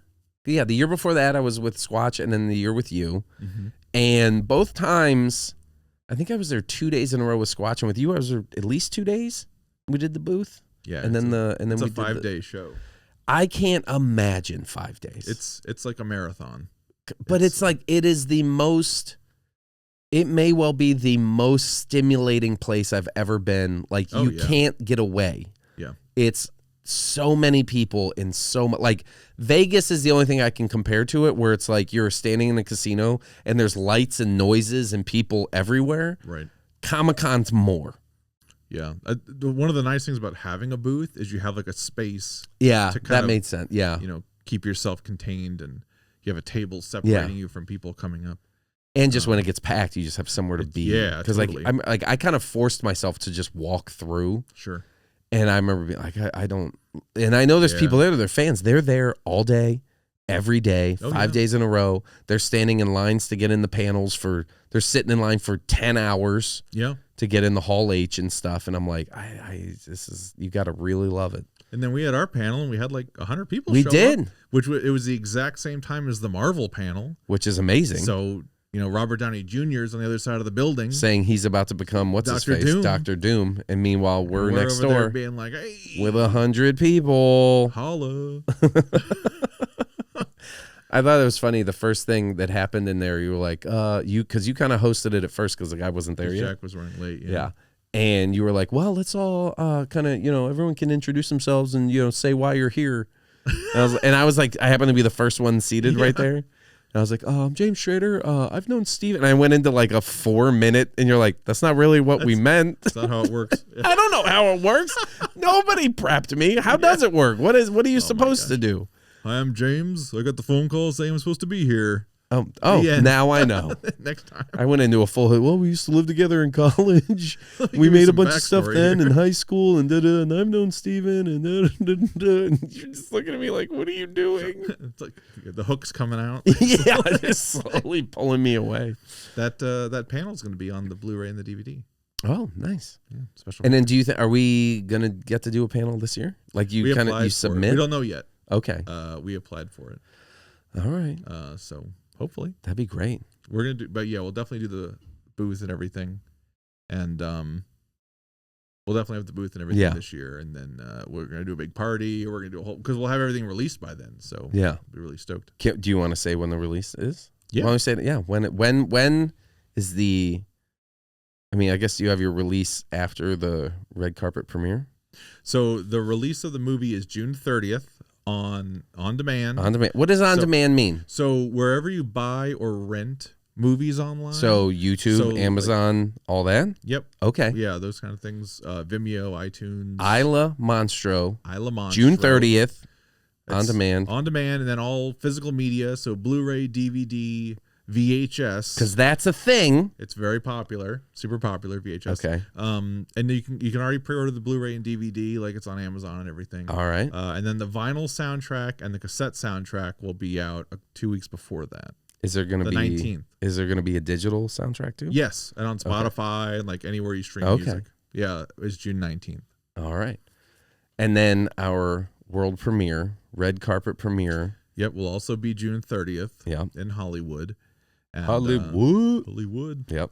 And so, it's going to be a big, it's a big to-do. We're blowing this thing up as big as possible. Dude, I am so impressed with what you have done, and I know how hard you have worked to, try to get this sold.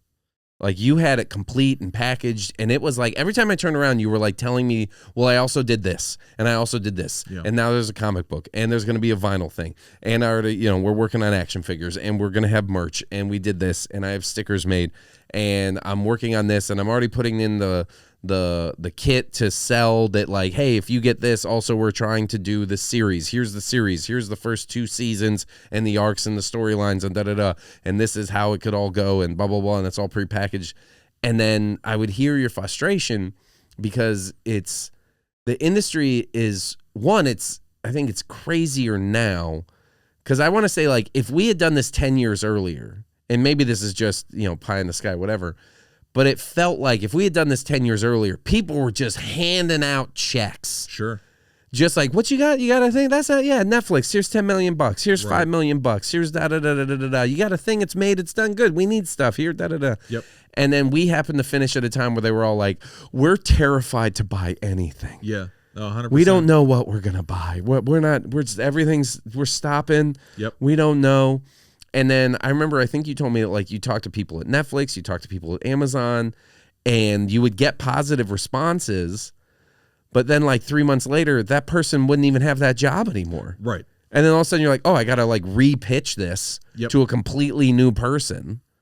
Or you wait until that person that passes does get fired or disappears, and then you go to the new person hoping that they're into what you're doing. Right. And yeah, we spent over a year at trying least, to get, distribution. Had film festivals and like different things, and then we ended up getting the offer with the Nacelle company, and the Nacelle company's blowing up right now. I mean, they're doing all kinds of cool stuff. It's an animated series with Dwayne Johnson. They have a new animated series with Ryan Reynolds, and so they're doing a lot in that. And they saw Isla Monstro. You got it in front of. How'd you get it in front of Nacelle? I reached out. Like you do for all. There's a number to call? Yeah, you just call this number. There's this guy Cliff. Hello, Hollywood. Hello. Yes. Where's my $2.5 million? They didn't give us $2.5 million. No. It's way bigger than that. Or I mean, just kidding. Wait, what? Yeah. But they also own Comedy Dynamics, as you know, which is the biggest comedy distributor. Yeah, huge stand-up comedy and comedy distribution company. And then they do a lot of Comic-Con stuff. And so we also know them because they do a series for Netflix called The Toys That Made Us and The Toy Stores That Made Us. And they did an episode on our comic shop. And so we knew them from that as well. And I was just like, hey, I really think this movie fits into everything you guys are doing between the comedy side and the Comic-Con side. And they do toys and comic books and vinyl and everything else. And I'm like, we're building this whole big brand package. And they liked it. And they agreed. They're like, yeah, this does fit in with what we're doing. So they're handling all the global streaming rights. And we're handling the physical media internally. But yeah, it's been awesome. And now here we are. And now, we got things on the calendar. Thing, and we're gonna do a big launch at Comic-Con, another big launch at Midsummer Scream in Long Beach in August, and and then try to go into series. That's the goal. Try to go to series. And the truth is, it's primed for it. Like it's such it's right there with. I mean, this great cast, so many different side quests that everybody can go on. And we built out this whole pipeline to do it 100% in house. From our studio in Chatsworth in the Valley. So I mean. We could do the whole thing here in LA. It's a stay in LA project. Don't have to ship everything to Korea like everybody else. And so, yeah, that's the goal. Tell me this, what you've seen in Hollywood, because I know we've talked about just the industry in general, and shooting is left and studios are sitting empty, and it feels like, the studios are kind of like, they've pulled back so hard on spend. And just what are they going to make? And they're the biggest thing I think you've heard even about Isla Monstro was like, well, we're really looking for like proven IP. Right. Which means we want to remake something that we know has worked. Right. We don't want to take a chance. But with everything going on and the strikes and things like that, like I remember you've told me that, a bunch of your friends have just left the industry because they were just like, there's nothing to do. There's no work. They just saw no future in it, and they've left. When did that start? Why do you think it happened? And what does the future look like in your eyes? I mean, it seems like right now after COVID and then the strikes, Hollywood hasn't been able to recover. And I know that the big studios, a lot of them have started shooting more outside the country, so they don't have to deal with the unions as much. They're offering bigger bonuses to the talent to leave the country to go shoot outside. And I do know that they're bringing some production back to LA because of the new tax incentives that the state passed. And so production is coming back, but I think a lot of the people that are accustomed to having those major $100 million, $200 million productions, now that they're not shooting those here as much, those jobs have gone away. And the people that are accustomed to making that kind of money are either dropping down tiers and making a lot less money, or leaving because they're like, well, my lifestyle needs this type of money, and I can't, if I can't make this kind of money, then forget it. So it kind of depends. As far as where I think it's going, I mean, entertainment's never going to go away. No one's going to throw their television out the window and stop watching TV. Like, it's not going to happen. So I don't think necessarily, some people that are really doom and gloom are like, oh, it's over. Hollywood's over. And it's like, well, I mean, that's ridiculous. Well, yeah. Because, and again, everyone's actually consuming more than they've ever consumed. Totally. It's just on their phone. It's just here. And that's the thing. Which that's a whole new thing, right? The verticals or whatever it's called. Verticals is a huge thing. Yeah. And we've been approached by companies to do verticals as well. And so, I mean, to me, it's production's production. You know, if you pay us to shoot this or pay us to shoot that, I mean, you know, what's the just difference? pay us, please. Just pay us. Pay us to shoot stuff and make stuff. Which somebody asked about doing Isla Monstro as a vertical, and I'm like, you know, pay us. Sure. Yeah. You got you cut the check. We'll horizontal, vertical, whatever. We can have mutants have sex upright way, on their sides. Yeah. All different kinds of ways. Yeah. But I mean, obviously AI is a big discussion now, you know, but I don't think anyone's as interested in going full AI production anytime soon, because I think and even like the full AI productions they've released, like, you know, you look at the Tilly Norwood stuff, and it's like, oh my gosh. I don't know what that is. What's that? Tilly Norwood's the biggest AI actress. That's the one they try to get like big legitimate agents for. And have they done anything?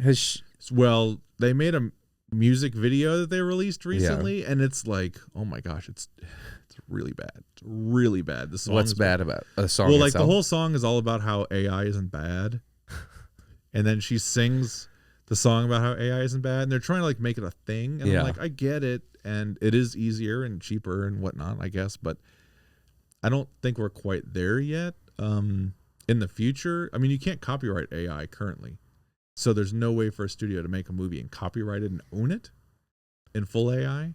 That may change. But what's funny about that is that just means they could make a movie, they could send it to theaters, or they could stream it on Netflix. But literally anybody could I could take that movie. You could capture that movie, put it on a DVD case, or stream it somewhere else for for money. And that's the thing, is they can't come after you. Nope. But they could do it. They could. Okay. And I know every studio is using AI for things, but it's like to get to that point to where every single thing is replaced. I mean, now, do I think the audience cares as much? No. I don't think the audience cares necessarily. I don't think your audience is like, well, I'm not going to watch this because it's got AI. Like, I don't think they care about that much. But I mean, at some point, you know, there's going to be some kind of shift, or the government will make it easier to use or harder to use, right? If they do make it to where you can copyright AI, then I mean, that'll be a lot more complicated. But I don't think anything is going away. I think it's just, you know, this industry is really hard. It's always been hard. It's always been impossible. And now it's just harder. Like, it's made it harder. And I think that's more so the challenge everyone's dealing with, is it's like you have all these consolidations. So when these big studios consolidate, now instead why have there been so many consolidations? Why did so many different houses get just pulled in under one roof? Why have people let that happen? The government got rid of a lot of the antitrust laws that stopped things like that from happening. And so you can do that now. Like, you can have monopolies, you can have all these things, right? Legally, I guess. And so the consolidations benefit certain things to where it's like, all right, well, here's less competition, or this studio is going to go out of business and we can grab it and own all their IP for cheaper amounts. You know, Disney buying Star Wars and Marvel, and now they have all that IP that they can use. But the problem with that is the studio is still only going to release so many movies a year. I mean, you have 52 weeks in a year. Even if they released a new movie a week, that's 52 movies, right? That one studio can possibly release, because they don't want to compete with themselves. And realistically, they're going to release maybe 30 movies a year. Well, if you had two studios, that would be 60 movies a year. But now that studio is combined, it's 30 movies a year that you're releasing. So there's less content, you know, by the studio. So when they bought, So it's not like they bought it with the intent of like, we're going to fold you in under the wing, but you're still going to do your thing. They're like, no. You're part of this now. And that means like you said, like we were doing 30, you were doing 30. Now we're both doing 30. Like, yeah, it's just that. They still have the same amount of money they're making. Is it? I mean, aren't you going to make more off 60 than 30? Well, you're spending twice as much, and then you're spending twice as much in marketing. I mean, and also you don't want to compete with yourself. So, like, if a studio releases, but now with streaming, movies, is it that big of a deal? Like, how much? Well, I mean, that's the interesting part. But like, no one makes money on streaming. That's another reason why the streaming will burst. How is anyone making money in theaters still? Like, I haven't gone to a movie. Well, that's your problem. It is my problem. I don't know, Jason. I don't know when the last time I went to a movie was. I mean, like we just had Mortal Kombat 2 come out this past week, and it made $46 million in the theater. Is that a failure? No. Is $46 million a failure? No, not for that movie. Okay. If it was Avatar, it would be. Right. But I mean, the Super Mario Brothers movie comes out and makes $800 million in 2 weeks. Yeah. Or the Minecraft movie that was huge. Minecraft movie hit $1 billion, but it makes it in like a couple weeks. Now you're spending marketing money and everything on top of that, but still, how much did that movie? That's a lot of money. That's a lot of money. And then that's only in theaters. So that that's doesn't not count. including any of the merch, the home video, the DVDs, the rentals, anything else. Everything else is gravy. So it's like if they can make the entire budget back in 2 weeks by going theatrical, right? Then they do. Then they do, and then everything else is. Everything else is gravy. That's how you make money. But with streaming, when you drop it on streaming, once it's on Netflix, you don't make any other money. I mean, in Netflix, that's that kind of thing. What does Netflix pay one of the big companies for their? I mean, they're not putting new movies up. Netflix is movies, they make their own, but like, I'm trying to think, because and some of their movies cost $200 million, but it's not like. How do they recoup? Going to make $200 million off that? No, but I mean, Netflix is a company built on debt. They've had like one profitable year, in like, which is why the streaming, like everyone jumped to the streaming side, and then realized, oh crap, this isn't making any money. Like this is kind of a hole, but I mean, it's what people now are accustomed to, and so it's like you can't just kind of get rid of Netflix because that's literally where everyone's watching their stuff. Right. I think it's interesting. The roast of Kevin James thing just happened live, and they've started doing live things, and it's like, wait, streaming's turning into television?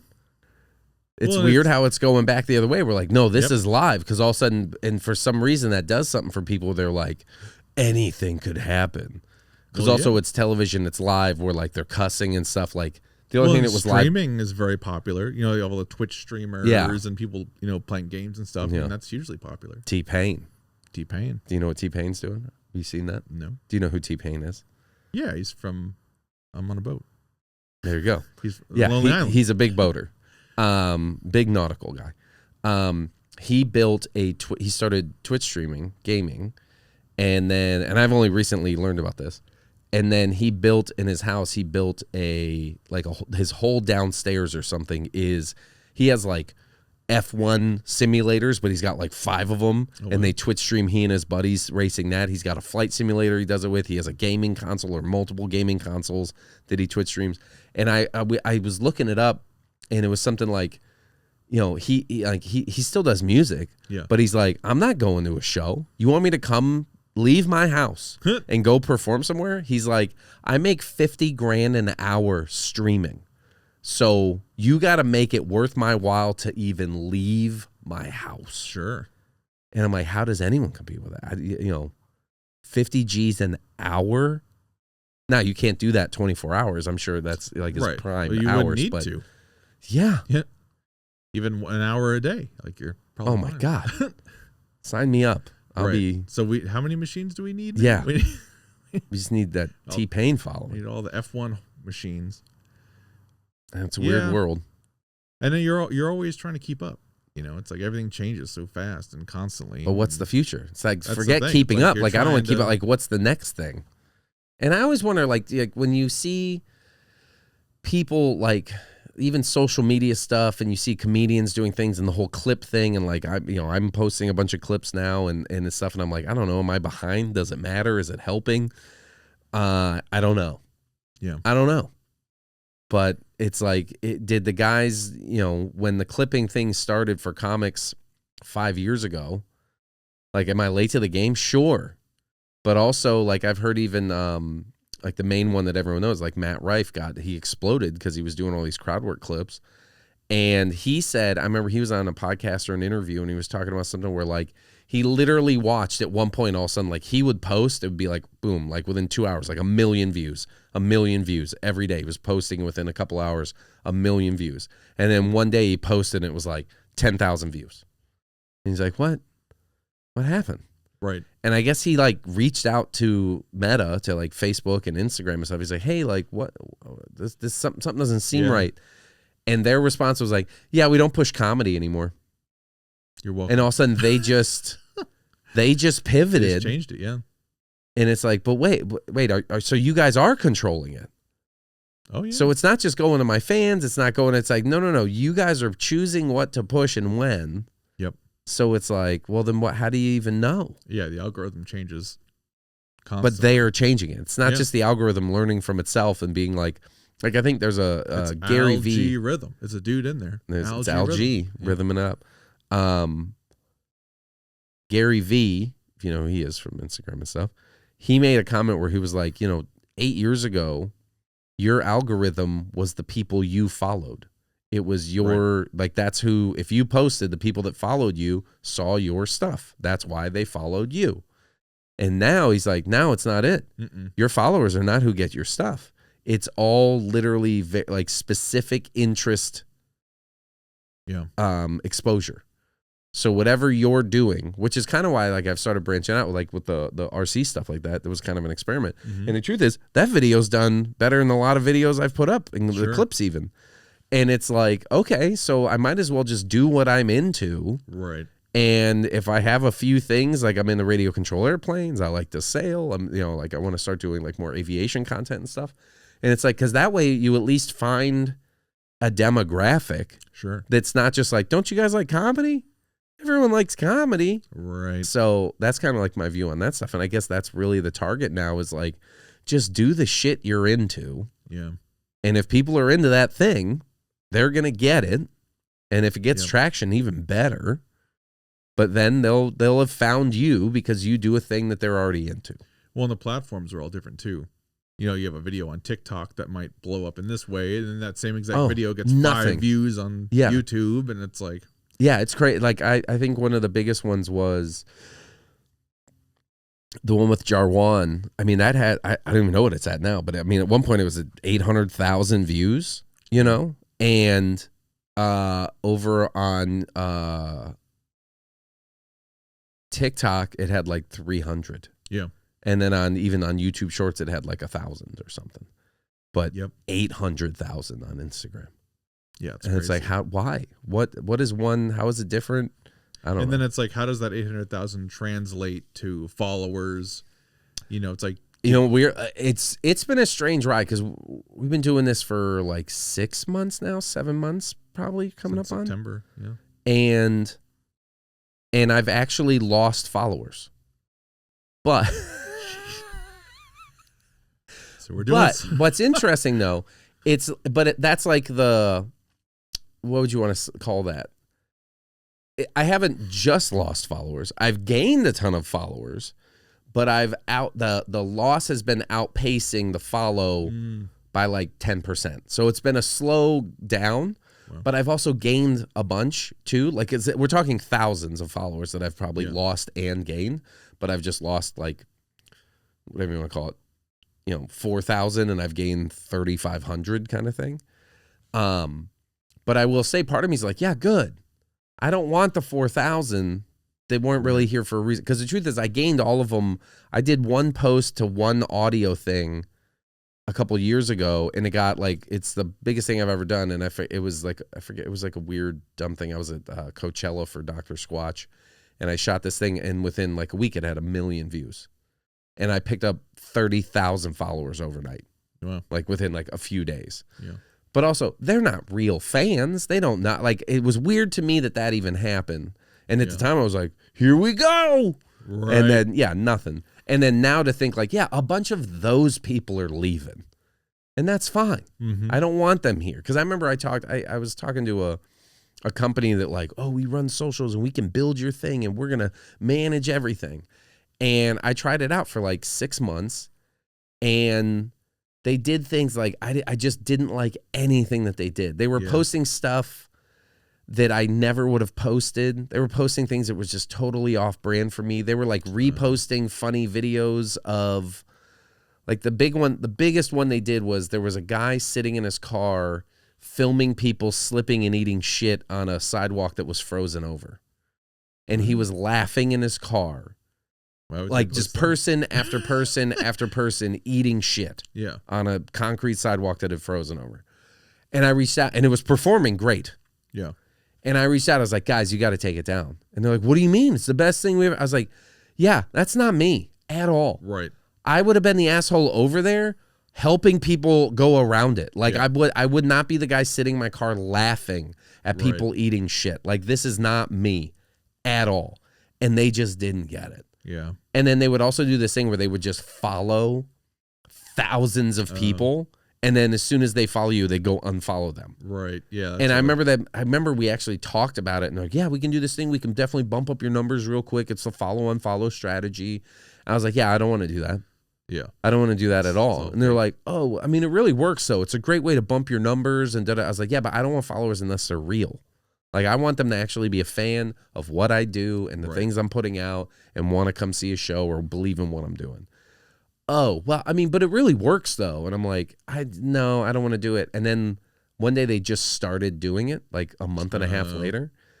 And I noticed it and I'm like, because all of a sudden I kept having I started seeing all these DMs come through like, oh my God, thanks for following me. I'm like, what the fuck is happening? And then I realized like, oh, you fuckheads. Right. And I was like, hey, I said not to do this. Oh, we got that mixed up on our end. Sorry. But I mean, if you see, we did pick up like 1,000 followers. I'm like, yeah, unfollow all those people. Jesus. And then they didn't even know who they had followed. So they didn't really have a way to do it.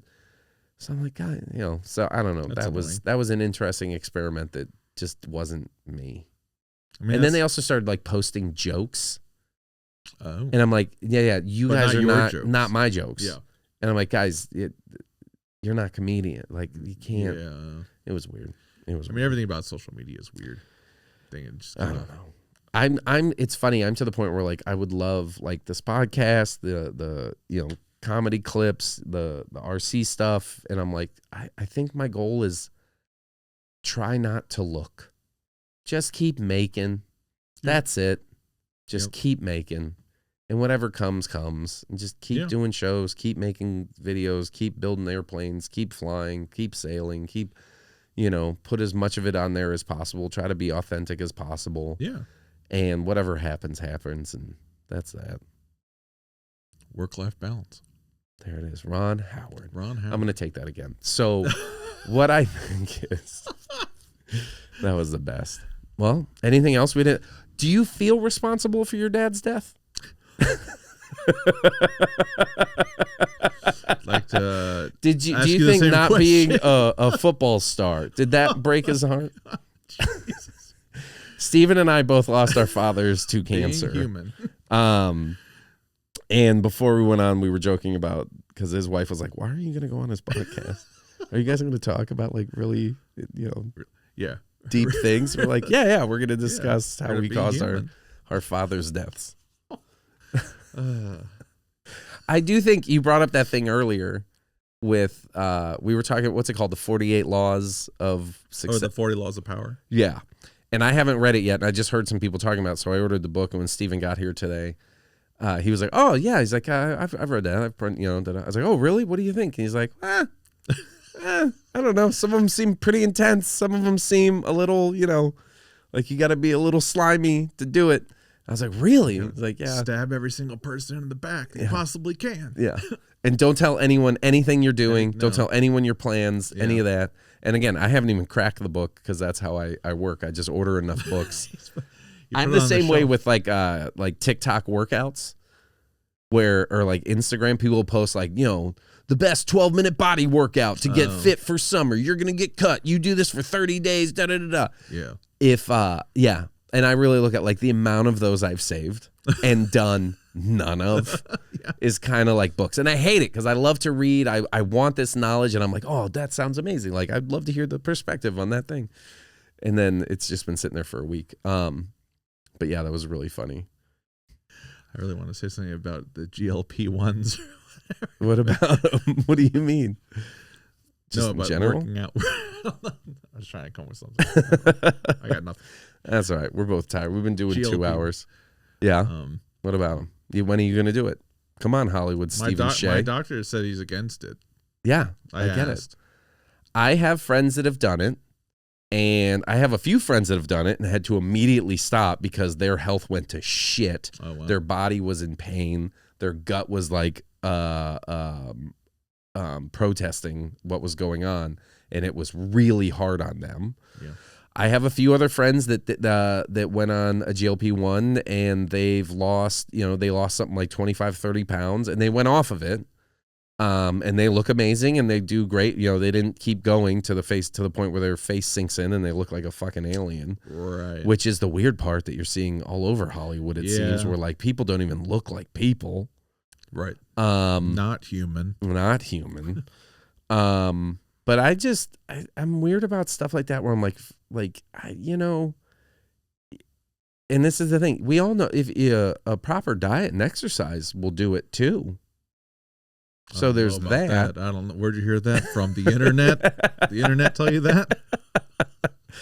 But everyone wants the shortcut, and I get it because sure. I thought about it. I had a few friends that it worked great for them, but I'm like, your bone density, your muscle mass. Yeah. Do you want osteoporosis? Yeah, like early, really early, because that's the other part is they do say like, oh, by the way, when you're on the GLP-1, you really need to be on top of your diet, and you really need to exercise. Yeah. And I think 95% of the people on it are doing either of those things, and they're just withering away, and they're like, look at all the weight I lost. I'm like, yeah. Your bones are weak as shit. Right. Your muscle mass is gone. You've lost all this weird like muscle in your face, so your face looks weird. And I don't know. Yeah. I don't know. And then you see some of them, and you're like, you're a fucking alien now. Yeah. Like the Osborne gal. Oh, Kelly Osbourne. Kelly Osbourne. Yeah. Like you don't look like a That's person. Not the same person. Yeah. You don't look like a person anymore. That's a problem. That's a problem. Yeah. And people were like, someone should have said something at that point. It's a good thing we don't have any of these problems in Hollywood. Yeah, at all. All right. I think we did it. I think that's the end. Once it gets to that.